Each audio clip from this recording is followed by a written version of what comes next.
The Street Fighter franchise is arguably the most iconic in fighting game history, and as someone who's not very good at fighting games, I decided I'd dedicate 1 month to improve as much as I could at Street Fighter 6 before I pull up to my first major. The journey was ruthless and frustrating at the same time, but by the end of it, I'd achieve mastery and share my secret strategy that involved breaking a fighting game down to its core and Michelangelo's greatest works of art. And if you want to find out what any of that means, let's stop wasting time and get right into the challenge.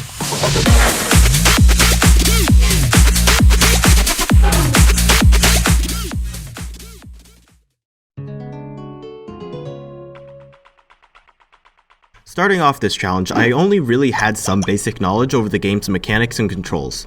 For the first week, I'd spend basically all of my time in training mode and playing against bots to get used to the game. Before any of that though, I need to pick a main out of the game's 22 characters, so I tried them all out in training mode and combo trials and eventually just settled on Luke as a main. Yeah, it's basic, but he got the job done and had basically all of the tools I thought I'd need to improve. Right now, I was focused on the basics, learning all of Luke's attacks and the new mechanic introduced in this Street Fighter installment, the drive system. Each player has a drive gauge you'll see up here, and every single time they block an attack, it depletes that drive gauge a little bit, but the drive gauge slowly fills itself up automatically. I'll be going over what you can do with the drive gauge throughout this video, but let's start with the first drive move I spammed repeatedly throughout this week, Drive Impact, aka DI. DI is an armored heavy attack that'll wall splat in corners even if your opponent is blocking. It'll also stun if you punish with it, though you'll have to be careful using it because your opponent can react with their own drive impact, which will beat out yours because it was thrown later. It's an unsafe option to just throw out in neutral for sure, but one that you can make work for you if you catch your opponent unable to respond with their own. Like say, if they've already spent their drive gauge and are in burnout. Just careful not to get grabbed. Anyways, besides learning the new system, I also spent some time in training mode, learning new combos, and a lot of them at that. See, up until this point, I've really just gotten away in most fighting games by just learning a bread and butter combo that I can reliably set up in any match and basically spam that until I won. Sure, this meant I was never all that good at these games, but no more than like 3 combos on a character was totally enough for me. But in Street Fighter, it felt like I had to learn a new combo for almost any situation. You do this combo on jump in, but only if you jump in close enough or the crouching heavy punch will whiff, in which case it's better to go with a medium kick into a less damaging option in neutral, and well, neutral just has a million different combo starters, and yeah, you can see the problem I was facing here. This would be something I would just learn to get used to, and for this first week I decided I'm just gonna stick with a handful of combos for jump in, light starter, DI stun, and heavy starter. Most of them shared common moves and were all around easy to keep track of for a beginner like me, so now it was time to start putting these combos to use. I spent this week mostly in CPU fights and arcade mode for the most part before jumping into actual matches. These games were mostly unspectacular. I would just set the AI to as high as I thought I could take and try to beat it at that difficulty. In hindsight, this probably wasn't the most efficient way to get good at the game. I mostly spent my time not reacting fast enough to punishable moves, or just attacking way too much when I didn't have a chance at hitting them. This also brought to my attention one problem I really couldn't ignore for this challenge. I played a horrible footsies. Alright, the explanation for footsies here is going to be a little vague, mostly because footsies itself is a pretty complicated topic that can mean different things to different people. For the sake of this video, I'll be referencing SonicHurricane.com's Footsies Handbook, which describes it as old school slang for the mid-range, ground-based aspect of fighting game strategy. The ultimate goal is to control the flow of the match, bait the opponent into committing errors, and punish everything.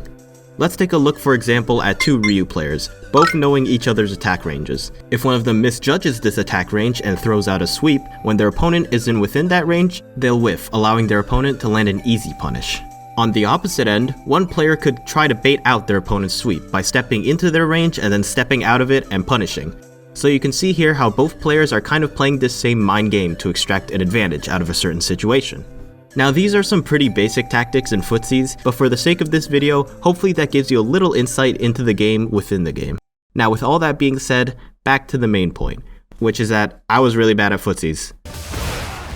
Not only were my reactions and punishes way too slow, I consistently thought that my crouching heavy kick was like way longer than it actually was, leading to incredible misses like this. I mean, in what universe did I think this was gonna be an appropriate range to throw out this move?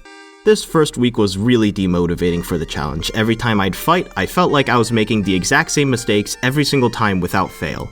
If I'm being totally brutally honest, literally none of my reactions got any better in this time period. I wasn't anti-airing, I didn't do anything to stop DIs, my punishes were horrible, and I was consistently getting thrown at like every single possible moment that I could. If I was going to turn things around, I was going to have to change how I trained, and just in time too, because this was when I was going to start hopping into ranked. This next week, I was going to change up how I was going about this challenge. First off, I made myself a training routine that I'd run through for about 10 minutes a day where I'd just focus on training reacting to DIs, whiffed shoryukens, and jump-ins as a warm-up before getting into actual ranked matches. But now that I've started training reacting to these in training mode, it should be no problem reacting to these in match, right? Well... yeah. There's a big difference between hitting a punish in an environment as controlled as training mode compared to hitting it in a real match. I noticed that sometimes in matches I would actually hit the punish, but only if I really tunnel visioned onto that one specific option, which would cause me to miss other attacks my opponents were throwing at me. This is a lesson that was pretty important to me, that you can be a lab monster all you want, but when push comes to shove, you actually have to be comfortable juggling that knowledge and the many other things you have to pay attention to in the match. The only real way to fix this is obviously just to play more matches, so this week I started hopping into ranked. Now, I should probably state here that your rank doesn't necessarily correlate one-to-one with your actual skill level in most fighting games, but it's still a pretty good indicator of how good you generally are, and it's still useful for the sake of this video to showcase improvement. Plus, it makes for good thumbnails. My placement matches went pretty smoothly, and by the end of my first 8 matches, I had amassed an 8-game win streak, which I thought was pretty good considering I was only playing around 2 matches a day during it. But in all honesty, most of these wins felt pretty sloppy. I wasn't landing my combos, I still wasn't reacting as fast as I would have wanted, and overall I just won off of stray hits and projectiles like OD Sandblast instead of a good, solid game plan from neutral. Right, I should probably explain what an OD move is. OD stands for overdrive moves, which are done through the normal special inputs, but pressing 2 punch or kick buttons at once instead of just 1. OD moves have different properties than their special move counterparts, and you'll be able to identify them by the yellow glow around the character. They spend a lot of drive gauge though, so they should be used sparingly in a match. A lesson that I absolutely did not take to heart throughout this week, and instead just OD sandblasted my way through basically any projectile. This usually meant I was spending like half of my round in burnout just stalling as much as I could, which I can't say worked all that well. Either way though, for this challenge, a win's a win in the end, and I couldn't really complain much, cause this was working for me in my placement matches. Also, side note here, and this is a problem I'm gonna be having for the rest of the 30 days, but why are there so many Akuma players? I mean, I get that he's new and strong, but seriously, like 80% of my matches are against Akumas. I do not understand what's going on. But that's besides the point. Just know that that's why there's going to be so much footage that's going to be against Akuma players. By the end of my placements, I'd expected to be placed somewhere in between bronze and silver. I had a good run for sure, but the win streak did break to a silver rank, so I assumed I'd just be placed around there. Instead though, after winning a game against the leggiest opponent this whole challenge, I found myself in gold 4. What? I definitely didn't think I was going to be placed this high. Like, iron, okay, a little low, but that'd be fine. Bronze, understandable, I'm just starting out after all. Silver, I could have expected, but gold 4 from the start? That seemed a little too high for me. And I was partially proven right, as once I started actually playing matches in my rank range, I quickly lost enough league points and got sent down to gold 3, or top 44% of players according to this rank distribution from October 2023. This was fine by me though, because not only was I getting better by the day, but my methods of improvement slowly became more and more efficient as this challenge went on. The first half of this week went great. My reaction time training was starting to show signs of paying off, and I was properly reacting to DIs and anti-air opportunities in critical moments. This really helped me develop a game plan, because I was starting to take fights slower and be more calculated. I wasn't jumping all over the place like a crazy madman anymore. The panicking that was present in my first ranked matches wasn't there anymore, and instead was replaced by a more cool-headed and passive playstyle, which, for me, was pretty fun. It was nice having confidence in myself to react even if I didn't get it every single time, and I realized if I played a slow, passive game, my opponents would usually respond in kind, which I felt at the time helped me improve at and play a more solid neutral game since everything wasn't a reaction time test or scramble anymore, though some players wouldn't respond the same and just kept jumping in anyways. The matches at this point were also just a lot more fun. Every round felt close and I was super locked in on trying to figure out my opponent's patterns, what tools their characters have, and how to respond to any approaches they would come at me with. I also got a better sense of when to throw tech, which, when I was watching pros, I thought throw teching was some kind of fucking wizardry. Like, you just know when to tech the throw? But the more I played and paid attention, the more my brain just instinctively knew, oh yeah, you tech here. Not sure how to explain it, but it's probably some combination of pattern recognition going like, they're probably gonna go for a grab here, and fuzzy teching. I'm not too sure myself. One weakness in my gameplay I still had to fix though was my combos, cause I felt like they just straight up weren't doing enough damage. Luke as a character has some pretty decent basic combos for starters, but if you really want to take it up another notch, Luke starts to hit like a truck with his perfect flash knuckle. Luke's flash knuckle typically has two versions, charged and uncharged. The charged versions are the ones that are most useful in combos since they'll allow you to easily juggle your opponents, but there's actually a third version of the flash knuckle called the perfect flash knuckle, when you hold the punch input for only 18 to 20 frames before letting go, barely charging it enough to give you the juggle properties of the charged flash knuckle, but with some extra damage and important properties added on, which can massively improve Luke's highest damaging combos. This is very tough to pull off though, since the 3-frame window is just a 20th of a second, but if you can pull it off consistently, Luke's combos can do absurd amounts of damage.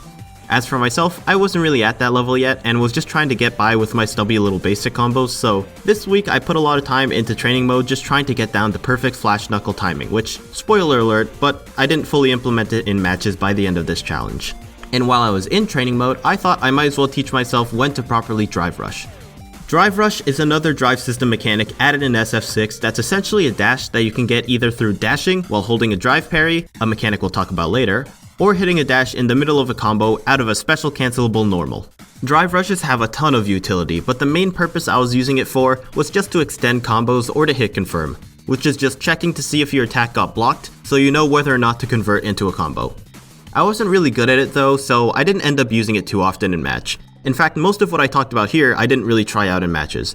I was still playing my same old playstyle. At the start of the week, every match felt fun and rewarding in its own way, but nearing the end of it, I started playing more casuals and less ranked. I was back at Gold 4, but I didn't really have the motivation to climb more, so just playing casual matches I felt like were a good way to stay in form while not really needing to commit too much focus towards winning the match. In matches, I still felt myself getting better every single day, but I would sometimes go on a slump of either not hitting a single punish or just fumbling every combo for an entire day. The great games I was having early on began to taper off though. I still felt like I was learning something every match, and this final week, I was really gonna have to go all out in ranked and push as high as I can before time runs out. Up until this point in the challenge, I'd been making a lot of large mistakes in my gameplay, so at the start of the week, I took a good hard look at the tapes to see what I was doing wrong and where I could improve, and my god, was there a ton of room for improvement. The first thing I needed to fix was how I poked in neutral, which is to say that I'd usually just send crouching heavy kick consistently, which, if you don't know already, kinda sucks ass. It's one of Luke's longest ranged attacks for sure, but the risk reward for sending it just isn't there. It's a super slow move that you can't even combo off of when it hits, and if it gets blocked you end up eating a full combo by your opponent, cause it's really minus on block. Instead, for this week onwards, I decided I'd throw out crouching medium kick mainly as my poke since it comes out quick and doesn't leave you susceptible to a punish by your opponent. Plus you can drive rush to hit confirm out of it. And while I'm on the subject, I should probably talk about my bread and butter combo that I found worked best for me, which was this combo I just kinda workshopped myself, since I was pretty confident I wasn't consistent enough with perfect flash knuckles to rely on them in matches yet. It's kind of dumb that it took me 4 whole weeks to actually effectively implement drive rush into my gameplay, but hey, better late than never, and at least now I have a more damaging BNB that I can fall back on no matter where I am on the stage. The overarching problem I found in my gameplay from the first 3 weeks was really just a lack of consistency. I didn't have a consistent strategy, and reactions can only take you so far in this game. I think this clip from day 22 summed up my situation pretty well. I still didn't have a good go-to starter for my combo, so I'd rely a lot on DI and jump-ins, which is not exactly how you want to start improving footsies, but now that I've established more useful moves and options in my neutral, my play was going to be even more solid than it was before. So now, having talked about and finally learned all of the mechanics in the game, I can finally start... Oh right, we missed one. Drive parry. It's a defensive mechanic that allows you to block high or low, left or right with just the press of a button. Though use it carefully, cause you'll still be susceptible to getting grabbed during the animation. It helps refill your drive gauge when you block with it, though a bit is spent to use it in the first place.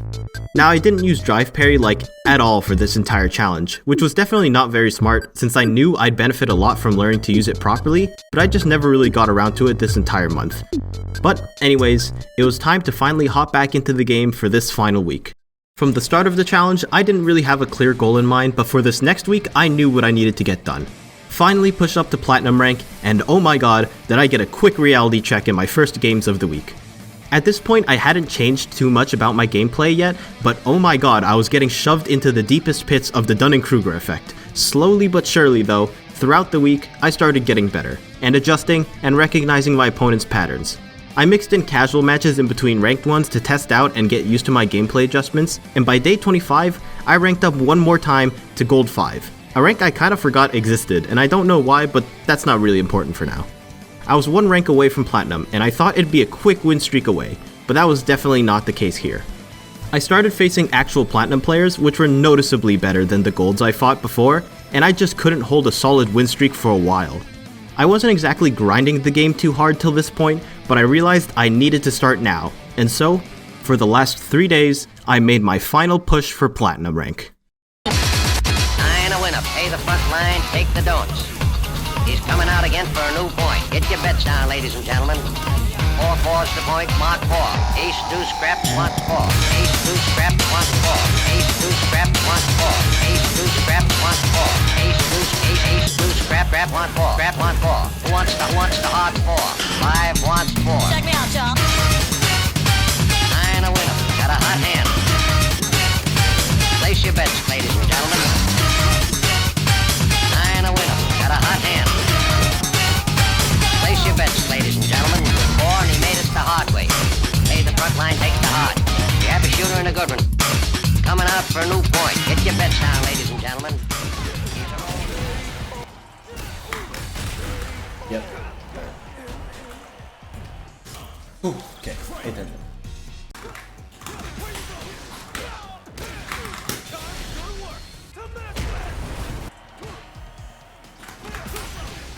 Let's go! Platinum! Yes! Let's go! Fuck yeah! And just like that, it was done.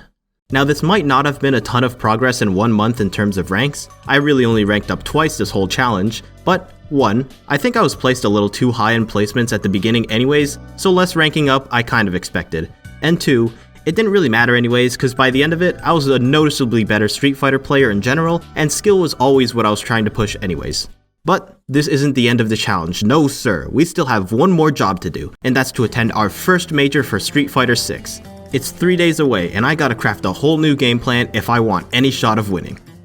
The month was already over, but I still had one more task I'd yet to complete, and that was competing at Toryuken, Toronto's big fighting game major. And with just 3 days left to prepare, I started training. It wasn't anything crazy in terms of real life changes, just minor adjustments to how I played the game, like seating my box on a little lap desk and sitting off to the side of my monitor to simulate an offline event, but the real big changes were in my gameplay.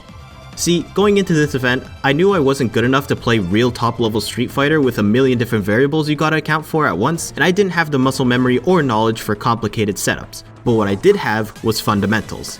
Now back in the 1500s, there was this famous artist you might have heard before named Michelangelo. When he had finished his work on his famous statue of David, he was asked how he'd done it, and his response was that, quote, "It was easy, you just chip away the stone that doesn't look like David," with the underlying implication that David's already in the stone, you just gotta take away the unnecessary stuff, and that's what we're gonna do here. Throughout all of the knowledge that I've shared during this video, somewhere in there is a solid and very simple game plan that'll take me as far as possible in this upcoming major, so now my job was just to find it. And I think I did. I'll give you a quick rundown of it. First, let's start off with the mid-range poking situation. I'm going with 2 moves here, crouching medium kick and standing medium kick. Crouching medium kick, I've already explained its benefits, but the standing version is a good keep out tool at mid-ranges. Sandblast will help keep enemies at a further distance for the most part, but if they jump in, I'll be ready to anti-air.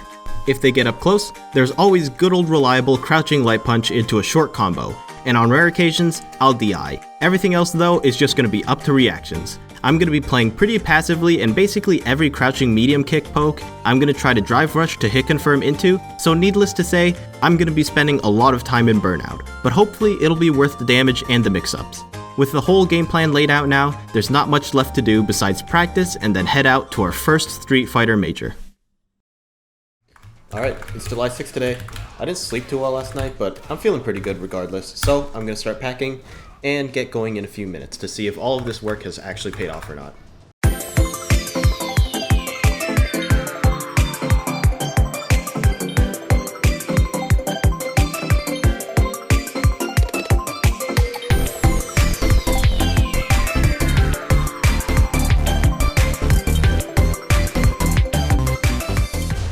It didn't pay off. None of that worked. I went 0-2 in bracket. Staying in burnout for half of the round fucking sucks and you just get destroyed for free. How did I not think of that? Even then, I just didn't know any matchups besides Akuma, so I was just stuck against unfamiliar characters. Oh my god. All of that time, all of that work, what the fuck was I thinking?